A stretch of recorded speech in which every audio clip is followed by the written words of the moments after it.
So raise your hand if you ever felt left out at school.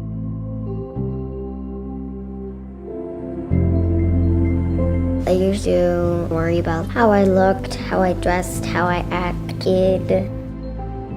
Mostly about how I looked. I mean, I remember my daughter, she said, "Mom, most of the people in the world are brown. How come most of the people on TV are white?" I think self-empowerment, self-worth for young girls of color is critical, and it's really lacking in our media, it's really lacking in our educational system. So how do we create alternative spaces where that can happen? What makes the Radical Monarchs different is that we focus on issues that specifically affect young women of color. I came in thinking we're gonna sell cookies and it's gonna be like the typical, troop thing. I didn't know that we'd be learning to love yourself for who you are. I'm the main breadwinner in my family, and it's a lot of pressure. We get inundated with requests. People be like, we want a troop here, we want a troop there, and we're like, we do too, and we have no budget right now. We've been running our own troop, building an organization, and working our full-time jobs. It's so hard to keep saying, no, we're sorry, we're not ready yet, we're sorry, we're not ready yet, but it's real. If we are really going to be about evolving this society, then we need to teach social justice now like we teach STEM subjects. Well, there's a new brownie troop in California, and these girls aren't selling cookies or learning to sew. We think they're being exploited. Wouldn't it be better for them to learn friendship skills? Would you want your kids being a part of a group like that? Something I've learned from our Radical Monarch sisters is that if you really work together, if something is a big problem, you can make anything happen. We are here on behalf of the Radical Monarchs.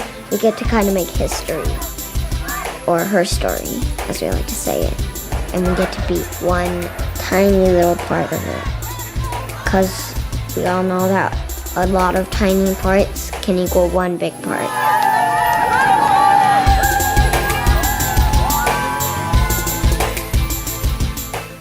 You're listening to ICAP Radio, Children's Edition. Linda Goldstein Knowlton is an Emmy-nominated filmmaker. Her new film is We Are the Radical Monarchs. It is about a group of girls from Oakland, California, an alternative to the Scout movement for girls. ages 8 to 13. Its members earn badges for completing units on social justice. Do you surface towards kid-related documents or grown-up-related documents? I like to do both kinds of documentaries. And ideally, they're for families to watch, so kids will find something really interesting and grown-ups will find something interesting. Did you ever doubt yourself when you were producing and making and creating films? Oh my gosh, I absolutely doubted myself all the time. I feel like if people, especially in creative endeavors, if they don't doubt themselves, it means that they're really stuck on one path. And especially in documentaries, when you have to be open to different things happening all the time. There's no script, right? So you need to be open to the possibilities. So sometimes that's really scary. Sometimes it's really exciting. So the thing that I'm most excited about when I make films is that it's collaborative. So I work with a lot of crew members and team members that I really trust, and I can bounce ideas off of, and I can ask them questions like, "What do you think?" I'm doubting myself, and then it always feels so fantastic to have people support me in saying, "Yeah, that's a great idea," or "You know what? That's not such a great idea. Why don't we try something different?" What is the hardest part of your filmmaking career? Oh boy, good question. I would say the two hardest parts are I travel quite a bit for my films, which I love traveling, but it does take me away from my family. I have a 14-year-old daughter and a husband, so that part is hard. And then honestly, raising the money to make films is really hard, and it's the part that I like the least. What was it like working with these amazing girls and women? Oh my gosh, it was the best experience ever working with the Radical Monarchs and the co-founders and the Radical families and all the people that came in to talk with them.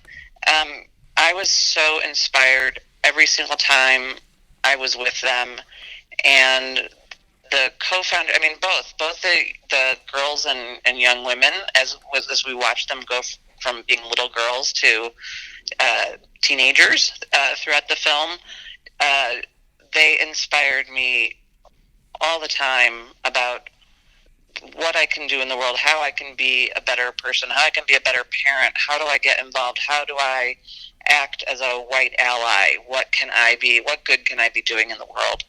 And I also felt really inspired and empowered by Anna, Yvette, and Marilyn, the Radical Monarch co-founders, because they were so intentional. And when they were having hard times, they had each other, and they also just kept moving forward. And I thought, I want to be like them when I grow up, even though I'm older than them.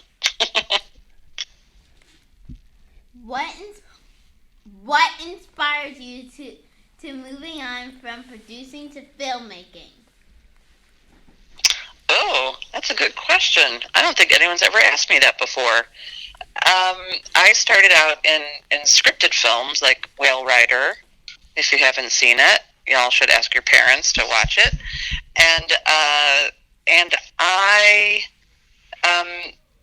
those films, the stories that I was really most interested in telling took a really, really long time to get made. Getting the actors, getting the script right, putting all the pieces together.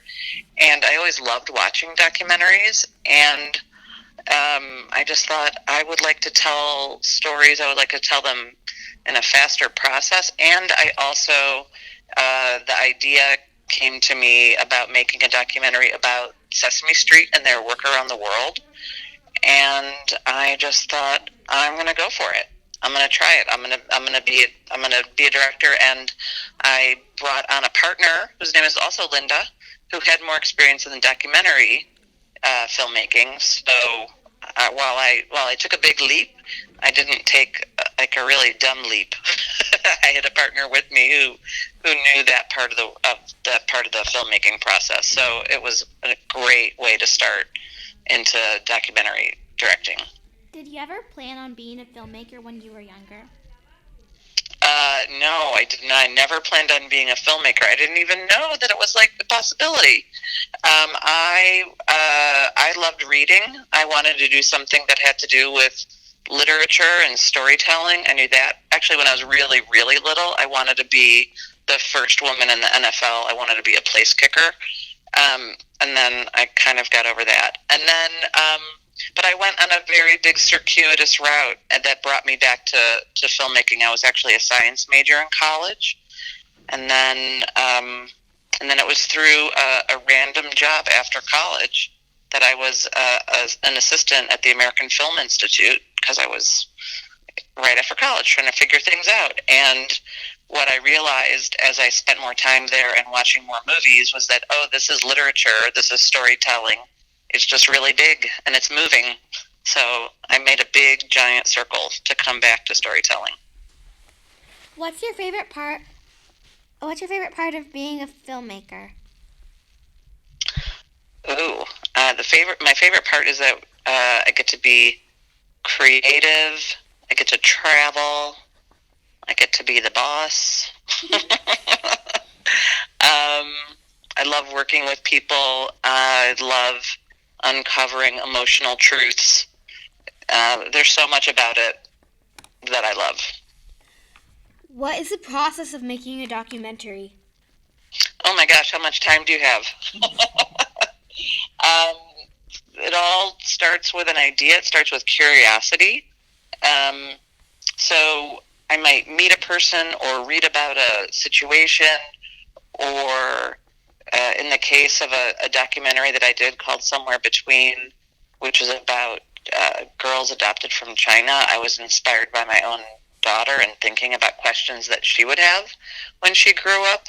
So they all start with an idea and curiosity, and how do you follow that thread, and what can happen, what does this mean, and it all goes from there. And then you have to write proposals and raise money, or, you know, get someone to pay for it, and you build a team, and you work with people, and you get permission. You have to ask permission from the people that you film, and make sure that they want to go on this journey with you, and it takes years and years and years, for me anyway. Thank you very much. Thank you so much. Those were awesome questions. My name is Ife. My name's Alina. My name is Talia. And my name is Vivian. Thank you.